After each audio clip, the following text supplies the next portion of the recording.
Olá, meus queridos, que grande prazer nós podermos estar juntos aqui. Queremos lamentar as pessoas que faleceram essa semana e queremos orar agora por aqueles que perderam seus entes queridos, que choram e lamentam a ausência e choram a saudade. Que Deus esteja confortando cada coração. Antes da leitura da palavra, quero orar por você que perdeu o seu ente querido essa semana. Vamos orar. Querido Pai, Teu Espírito Santo é consolador por excelência. E nós queremos pedir que o Espírito Santo console aqueles queridos irmãos e amigos, conhecidos, amigos de amigos que perderam seus entes queridos, seja por que razão foi, nessa semana que passou. Ó Deus, visita esses corações, conforta, preenche a coluna deixada pelo ente que partiu, a saudade, a dor da separação. Ouve a nossa oração, ó Deus, nós te pedimos, conforta esses corações, o nosso coração, em nome de Jesus. Amém. Queridos, eu queria falar hoje sobre a palavra, a importância desta palavra escrita para a nossa vida.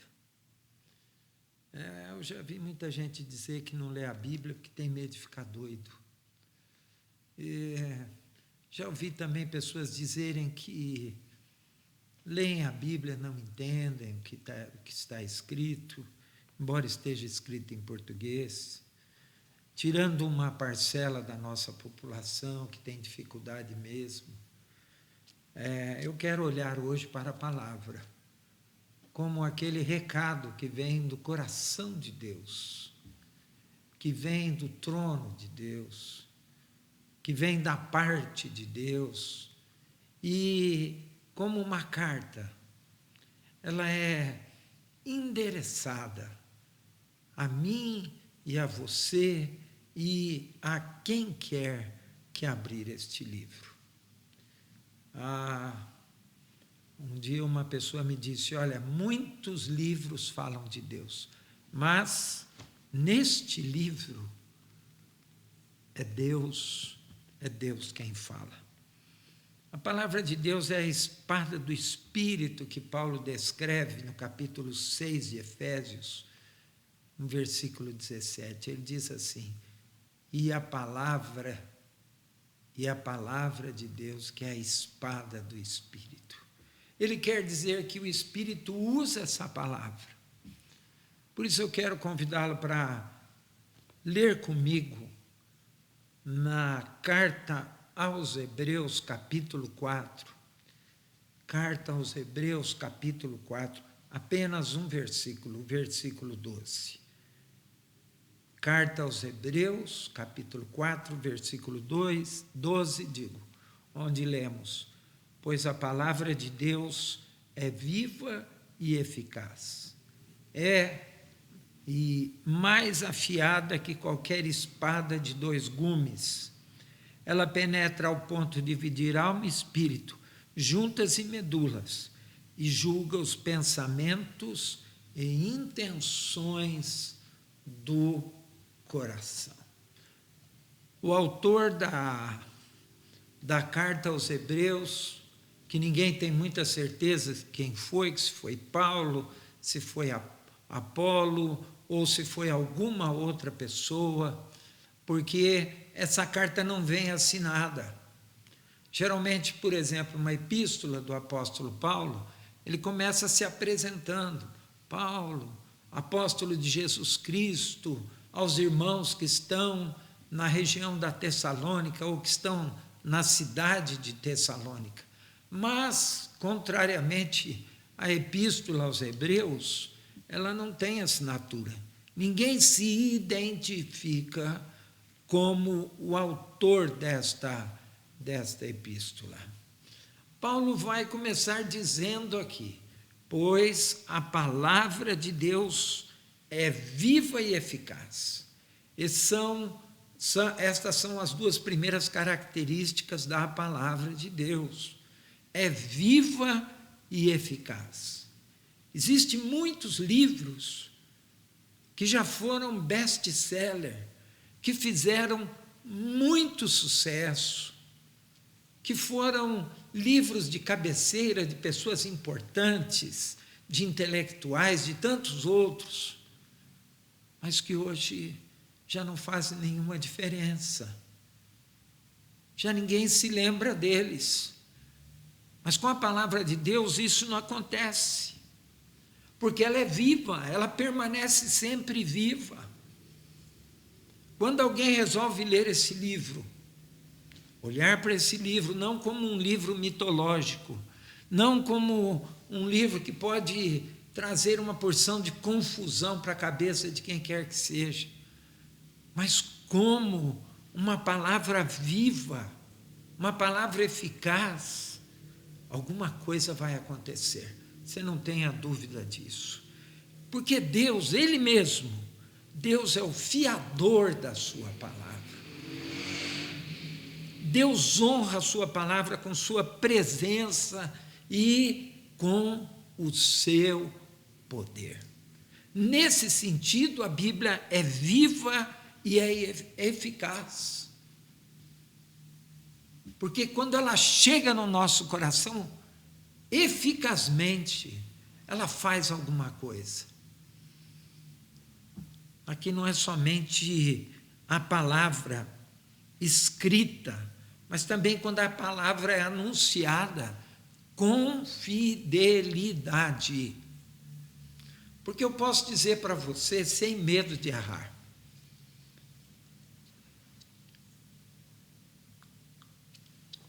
existem no mundo alguns milhares de igrejas que se identificam como cristãs,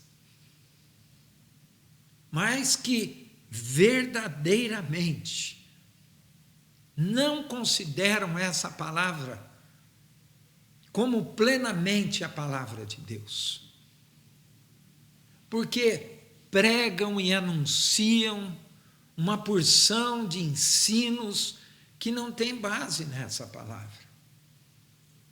No entanto, que o autor da epístola está dizendo aqui é que essa palavra é viva e é eficaz. Por isso que esse é o livro mais lido em todo o mundo. A Bíblia continua sendo o livro mais vendido do mundo. Na primeira colocação de best-sellers do mundo deveria aparecer a palavra de Deus. Quem não experimentou ainda a vida que essa palavra traz, a eficácia que essa palavra traz, não conhece plenamente todo esse universo, toda a verdade que está ao nosso redor. Paulo, escrevendo aos Coríntios, no capítulo 2, os versículos 4 e 5, dizendo a respeito da sua mensagem, da sua pregação. Evidentemente que quando Paulo anunciava a palavra, naquela época, o Novo Testamento ainda não estava completo.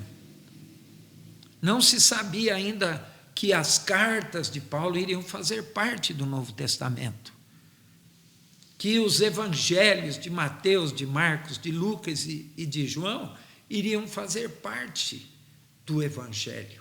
A pregação de Paulo consistia em provar, olhando para o Velho Testamento, que Jesus era o Cristo que havia de vir. E Paulo registra aqui, dizendo aos coríntios: minha mensagem e minha pregação não consistiram de palavras persuasivas de sabedoria. Paulo estava dizendo assim: o que eu falei não veio da minha cabeça.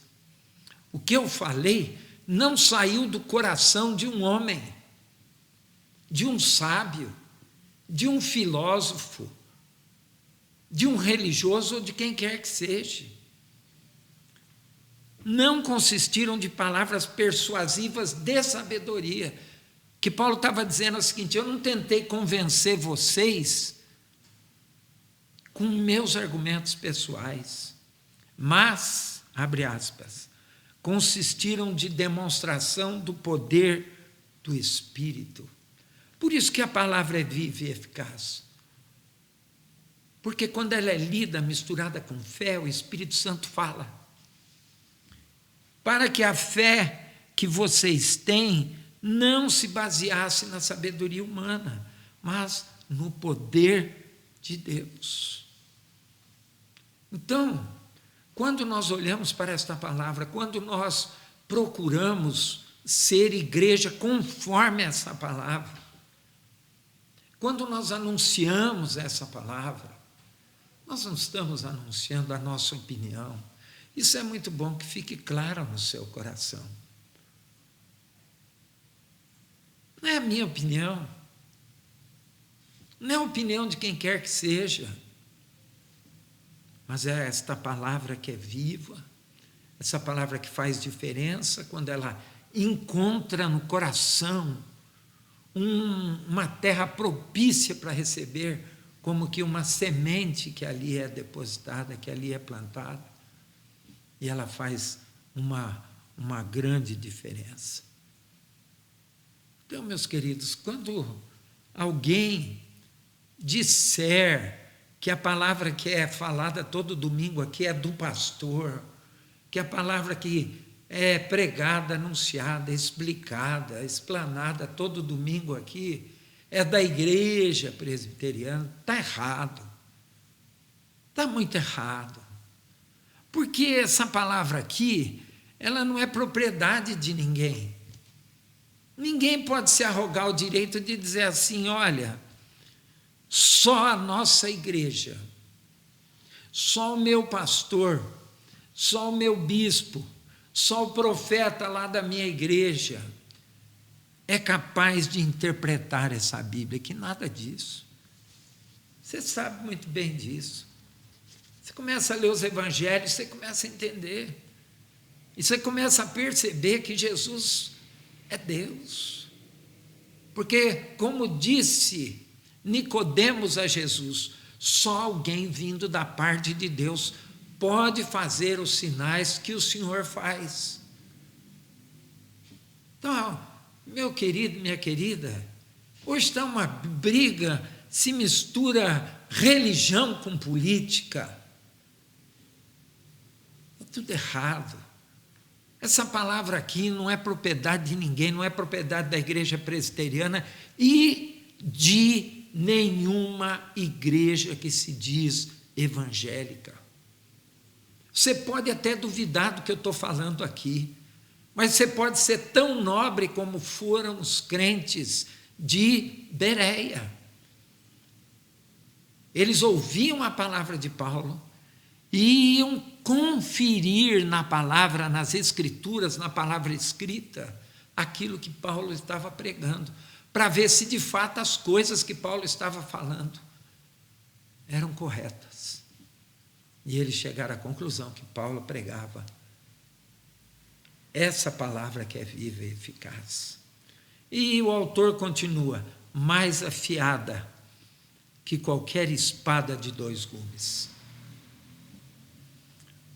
Quando Paulo escreveu as suas cartas, quando Paulo exerceu o seu ministério, aproximadamente entre o ano 30 e 60 depois de Cristo, o Império Romano dominava o mundo civilizado. E Paulo compara aqui a palavra de Deus com uma espada romana. Os bárbaros, eles tinham uma espada enorme, só que ela só cortava de um lado. O sujeito pegava a espada, batia aqui, depois ele virava para... A espada romana era diferente. Ela era um pouco mais curta. Ela cortava Era muito afiada, cortava dos dois lados e era extremamente pontiaguda.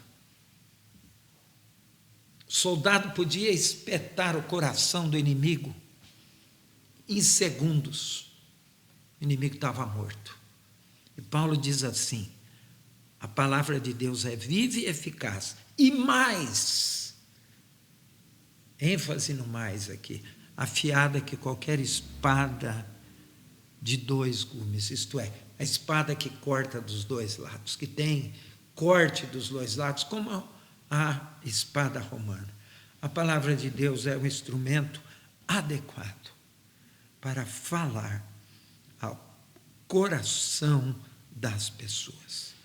Se eu quero falar ou mandar uma mensagem para uma pessoa distante, eu preciso do celular. O celular não fala sozinho, a mensagem passa por ele. Paulo está dizendo exatamente aqui.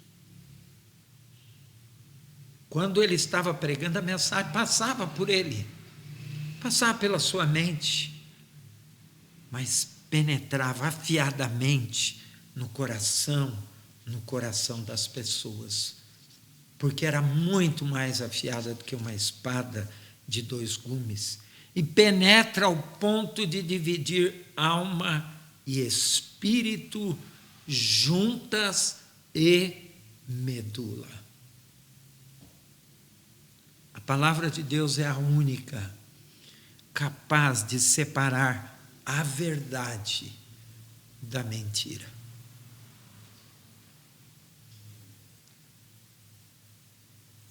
Se você está com alguma dúvida do que alguém está falando a respeito de Deus, olha a palavra.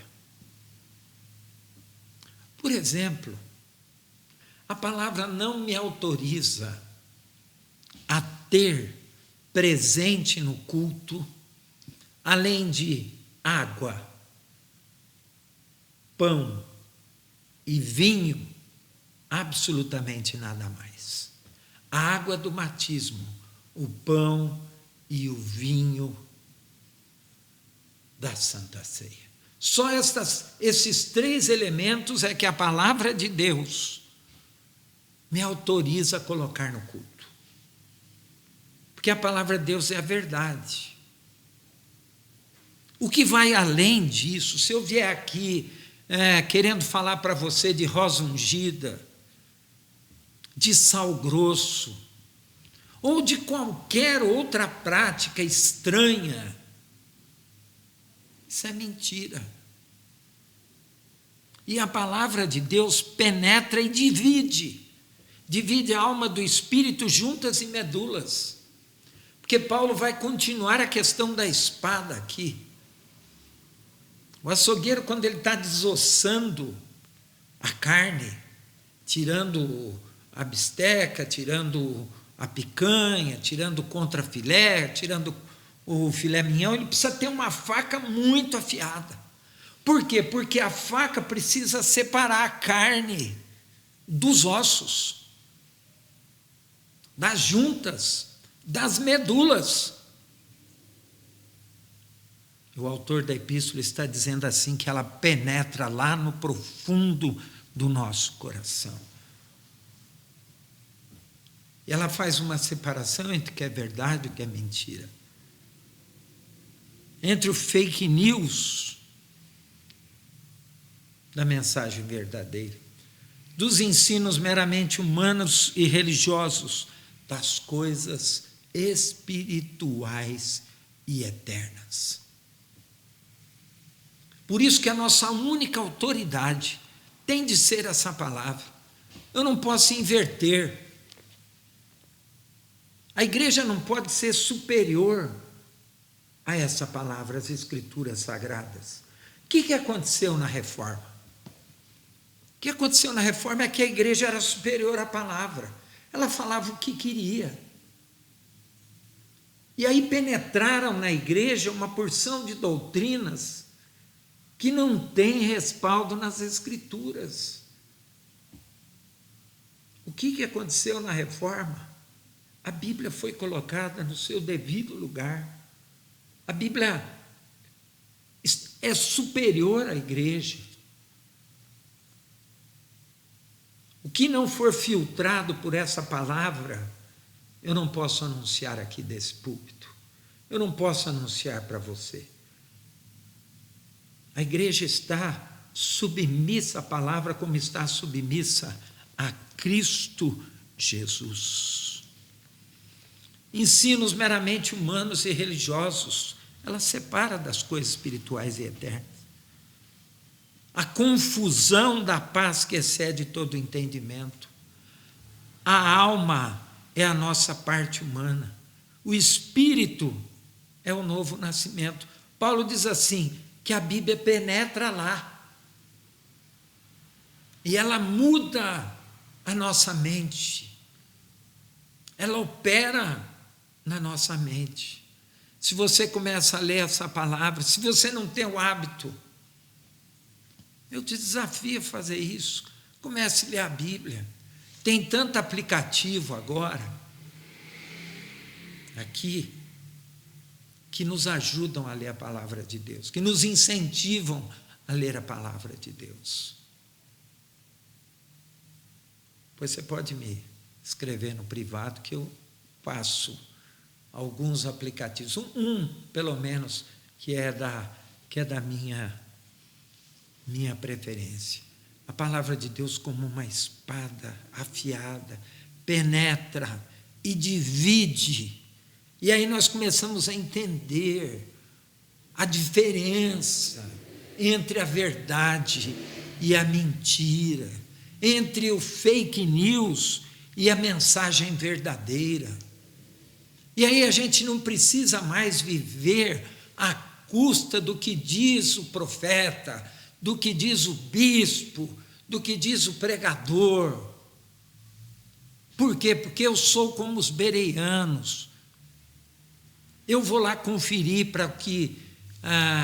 conferir se aquilo que aquela pessoa disse está correto, está de acordo com o ensino, se passa pela palavra, se passa pelo filtro da palavra. E isso traz paz para o nosso coração. Porque nós estamos vivendo uma época que a verdade, se é que ela existe, dizem alguns, é relativa. Então eu preciso sempre de uma segunda opinião, de uma terceira. Não sou nada contra quem precisa de segunda opinião, de terceira. Às vezes, do ponto de vista do diagnóstico, por exemplo, de uma enfermidade, é bom a gente ouvir uma segunda opinião. Mas as pessoas costumam dizer o seguinte: olha, ninguém pode ser o ditador deste livro. Ou seja, esse livro não pode ditar a minha forma de viver, minha forma de andar, minha maneira de relacionar-me com Deus, a forma como eu entendo o mundo. A verdade não pode estar exclusivamente neste livro. Olha, isso pode parecer uma coisa muito agressiva, dizer que a verdade só está nesse livro, que não está no livro, no livro do Alcorão, nos ensinamentos de Buda, nas meditações transcendentais, porque Deus está em todo lugar. Mas se você quer realmente conhecer a verdade, você tem que conhecer esta palavra, e esta palavra vai apontar para Cristo Jesus. Não tem como dissociar essa palavra de Cristo Jesus. Quando João começa o evangelho dele, ele começa dizendo assim: no princípio era a palavra, e a palavra estava com Deus, e a palavra era Deus. Depois lá no versículo 14, e no versículo 12, o verbo se fez carne e habitou entre nós. O que ele está dizendo? Que a palavra encarnou em Cristo Jesus. Foi isso que Paulo descobriu. Por isso que a Bíblia é uma verdade insofismável. Por isso que quando ela entra no nosso coração, de verdade, nada pode nos afastar desse caminho. Quando Jesus disse assim, ó, eu sou o caminho, a verdade e a vida, ele estava dizendo, olha, tudo que está escrito nas Escrituras a meu respeito aponta para o caminho, é a verdade e traz vida. É isso. Então, religião não cabe aqui.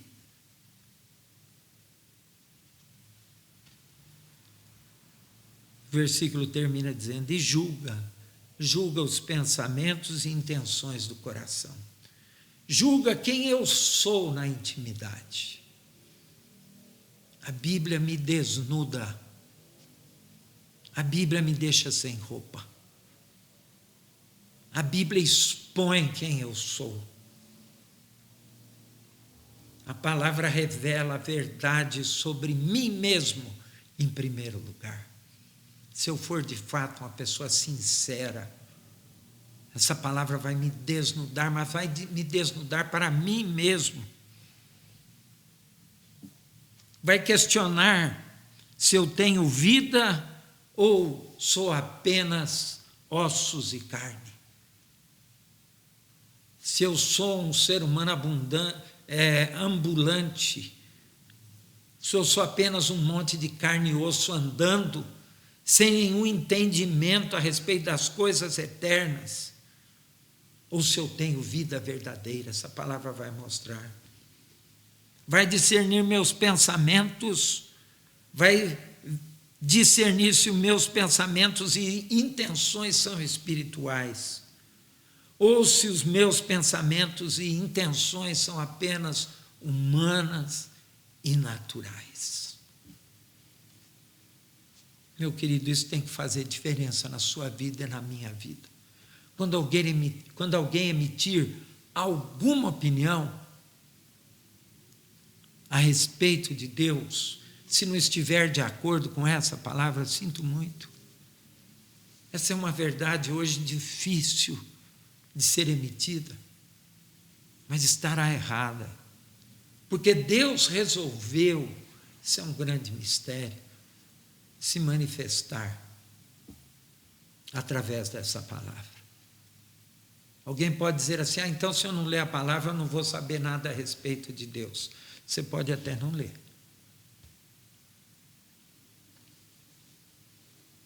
Mas como você vai saber se o pregador que você está ouvindo está interpretando corretamente a palavra de Deus? Eu não sei se você sabia, mas o analfabetismo é uma das coisas mais demoníacas que existem. Eu conheço muitas pessoas que eram analfabetas e se esforçaram. E muitas delas aprenderam a ler sozinhas, lendo as Escrituras, lendo a palavra de Deus, para poderem conferir se o que o pregador delas estava falando estava de acordo com a palavra, para não viver de muleta. Eu tenho a impressão que a grande dificuldade de hoje é o analfabetismo bíblico. Tem muita gente que tem esse livro em casa apenas fechado, guardado lá em algum lugar. Até uma piadinha antiga dos crentes, que uma mulher tinha perdido o óculos. E aí o pastor foi visitá-la e falou, a senhora não tem uma Bíblia aí para eu ler aqui para nós? Ela foi abrir a Bíblia. Nossa, achei meu óculos, fazia muito tempo que estava perdido. Eu acho que tem muita gente que deixa a Bíblia para lá, fica só escutando o que andam dizendo por aí. Por isso, eu lamento dizer isso, essa confusão que anda por aí. Entregue-se à palavra de Deus, entregue-se à palavra de Deus que está nas Escrituras. Deixe-se ler pela palavra de Deus. Deixe que ela penetre no seu coração e questione a sua vida. Não tenha medo. Porque Deus é justiça, mas é misericórdia também. O dia que essa palavra penetrar no seu coração e você sentir muita culpa, olhe para o Calvário. Olhe para Cristo. Olhe para o Cordeiro. João, quando viu Jesus, diz assim: eis o Cordeiro de Deus, eis aquele que perdoa os pecados do mundo. Essa palavra mostra o pecado, mostra a injustiça que está dentro do nosso coração, mas em Cristo Jesus oferece perdão. Use essa palavra para confirmar sua própria vida espiritual. Não dependa de ninguém. Se houver vida, haverá amor e alegria e um coração disposto a aceitar e obedecer essa palavra. Isso é evangelho. Evangelho é isso. É uma mensagem que veio da parte de Deus para o seu e para o meu coração. Não importa qual seja a minha igreja. E quando essa palavra chega no meu coração, ela faz uma obra que só o Espírito pode fazer, porque essa palavra é a espada do Espírito Santo. Amém? Vamos orar. Querido Pai, te louvamos e te agradecemos pelo privilégio que temos. Primeiro, temos liberdade nesse país. Liberdade para anunciar a tua palavra sem medo. Temos essa palavra, ó Deus, traduzida na nossa língua. Uma palavra que confiavelmente foi bem traduzida para a nossa língua, de acordo com os primeiros originais das Sagradas Escrituras. Ó Deus, que essa palavra encontre guarida em cada coração. Que essa palavra encontre guarida no coração daquele que está sofrendo, daquele que está saudoso. Que essa palavra penetre profundamente naquele que está descrente, está se sentindo desnorteado. A Deus, neste dia, neste domingo, que esta palavra faça essa obra maravilhosa, transformando vidas, confortando, exortando, trazendo alegria e trazendo paz. Nós oramos em nome de Jesus. Amém. Irmão, recebei a bênção.